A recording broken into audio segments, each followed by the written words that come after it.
Hi students, चलिए हम लोग अब पॉलिटेक्निक का 9वां चैप्टर सरल लोलक गति, तरंग गति, ये सब है इस चैप्टर में। इसमें सबसे पहले हम पढ़ते हैं आवर्त गति। आवर्त गति क्या है कि जब कोई कण एक निश्चित समयांतराल में एक निश्चित पथ पर बार बार घूमता है तो वो आवर्त गति होती है। क्या? एक निश्चित समयांतराल में एक निश्चित पथ पर जब गति बार बार होती है तो दो आवर्ती गति होती है। जैसे देखिए, घड़ी जो होती है, घड़ी में सेकंड वाली सुई, मिनट वाली सुई, घंटे वाली सुई जो होती हैं वो एक निश्चित समयांतराल में एक निश्चित पथ पर बार बार घूमती हैं, तो उनकी गति जो है आवर्ती गति होती है। अब दूसरा समझते हैं दोलनिक गति या कांपनिक गति। कांपनिक गति या दोलनिक गति क्या होती है कि जब कोई पिंड या कण साम्यावस्था से इधर उधर घूमता है तो वो दोलनिक गति होती है। जैसे देखिए, ये एग्जाम्पल हम यहाँ इसको बांध दिए हैं नीचे रस्सी से, तो देखिए ये माध्य स्थिति है। ये क्या है? माध्य स्थिति है। अब इसमें जब बल लगाएंगे देखिए तो ये माध्य स्थिति से इधर उधर गति करता है। कौन सी गति करता है? आवर्ती गति। देखिए, तो इस प्रकार की गति जो है ये क्या होती है? दोलनिक गति होती है, या इसी को कांपनिक गति कहते हैं। अब दूसरा सरल आवर्त गति समझ लीजिए, सेम यही चीज है, वस्तु केवल नाम थोड़ा सा बदला है और कुछ और ऐड हो जाएगा इसमें, प्रत्यानयन बल। देखिए, सरल आवर्त गति क्या होती है कि जब वस्तु साम्य अवस्था से, है ना, साम्य स्थिति यानी बीच वाली स्थिति से दोनों तरफ आवर्ती गति करता है ना, तो ये होती है सरल आवर्त गति।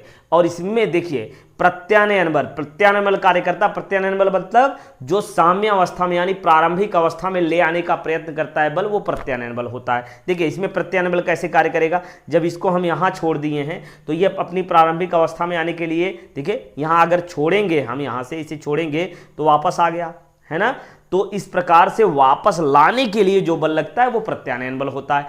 अब प्रत्यानयन बल कब ज्यादा होता है ये बताइए। देखिए यहां पर प्रत्यानयन बल, ये देखिए कौन सी गति कर रहा है?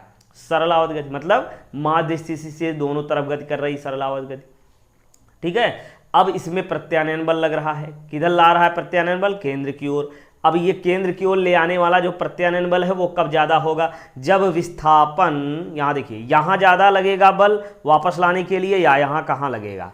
जब माध्य स्थिति में होगा तो यहाँ तो प्रत्यानयन बल बहुत कम होगा, यहाँ होगा तो ये प्रारंभिक अवस्था में ले आने के लिए बल थोड़ा बढ़ेगा।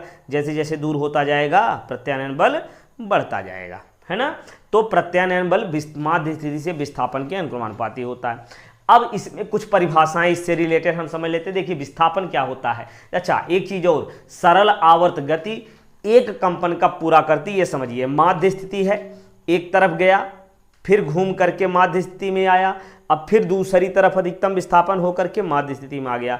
ये हो गई हमारी एक कंपन या एक चक्कर। ठीक, अब विस्थापन क्या होता है? माध्य स्थिति के सापेक्ष कण की स्थिति में परिवर्तन। देखिए, माध्य स्थिति हो गई, अब माध्य स्थिति के सापेक्ष कण की स्थिति में परिवर्तन। स्थिति में परिवर्तन मतलब देखिए, परिवर्तन जितना ज्यादा होगा विस्थापन उतने ज्यादा होगा, है ना।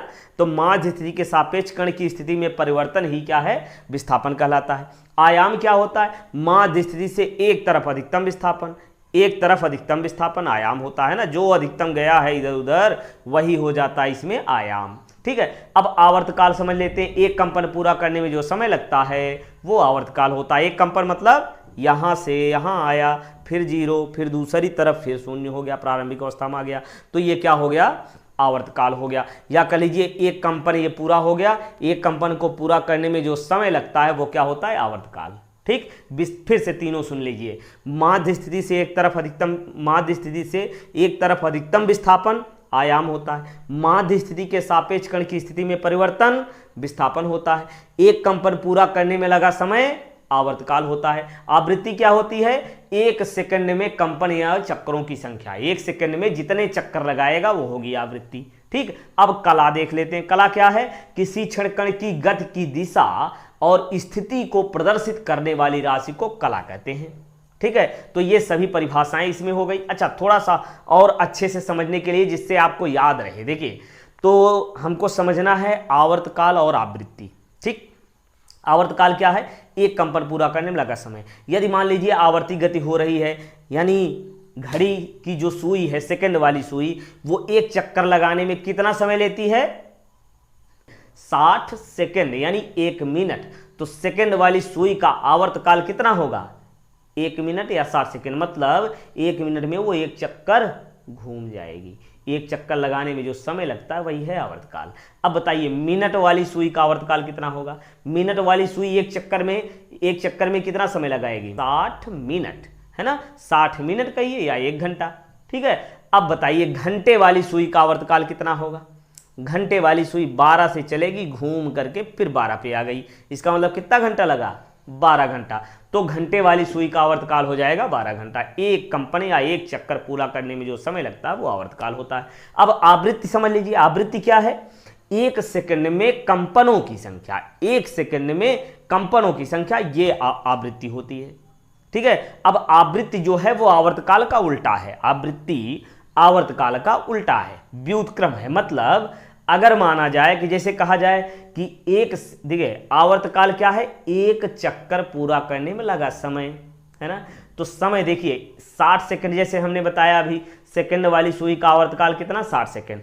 तो 60 सेकंड में एक चक्कर लगाती है, तो 1 सेकंड में 1/60 लगाएगी, है कि नहीं। तो आवृत्ति क्या हो जाएगी, 1/60। आवर्तकाल कितना है, 60। इसी प्रकार से घंटे वाली सुई का आवर्तकाल कितना है, घंटे वाली सुई का आवर्तकाल 12 घंटे।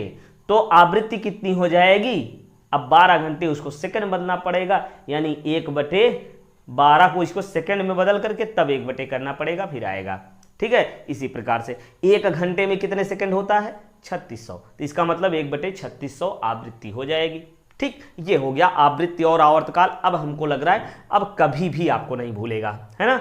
तो अभी हमने क्या सीखा, क्रम से सब कुछ एक बार जल्दी जल्दी समझ लेते हैं। देखिए आवृत्ति क्या है, एक निश्चित समयांतराल में एक निश्चित पथ पर जब कोई गति बार बार होती है तो आवर्ती गति होती है। और जब कोई कण या पिंड साम्यावस्था से इधर उधर आवर्ती गति करता है वो दोलनी गति या कंपनी गति होती है। सरल आवर्त गति क्या होती है, जब कोई कण माध्य स्थिति से दोनों ओर घूमता है, दोनों ओर घूमता, अभी बताया ना, दोनों ओर माध्य स्थिति से इस प्रकार से घूमता है, तो ये क्या होती है, सरल आवर्त गति होती है। और इसमें माध्य स्थिति की ओर प्रत्यानयन बल कार्य करता है। प्रत्यानयन बल विस्थापन के अनुकमानुपाती होता है। विस्थापन अभी हमने बताया, माध्य स्थिति के सापेक्ष उसकी स्थिति में परिवर्तन विस्थापन, माध्य स्थिति के सापेक्ष माध्य स्थिति से अधिकतम विस्थापन आयाम, और एक चक्कर पूरा करने में लगा समय आवर्तकाल, और 1 सेकंड में चक्रों की संख्या आवृत्ति हो गई, और किसी क्षण कण की गति की दिशा और स्थिति को प्रदर्शित करने वाली राशि कला हो जाएगी।